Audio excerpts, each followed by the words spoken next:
Bag'rikenglik, insonparvarlik xalqimizga xos bo'lgan fazilatlardan.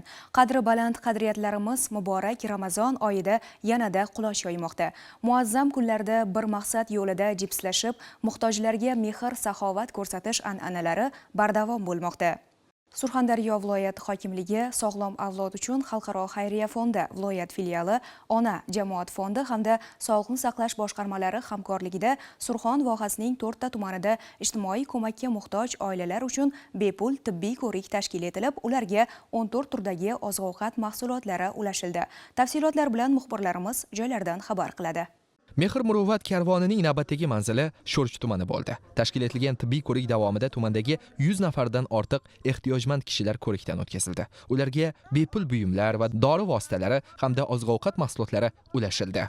Bu yerda tekshirinib, o'zi apparatlarga tushib, tibbiy ko'riklardan o'tdik. Hammamiz xursandmiz.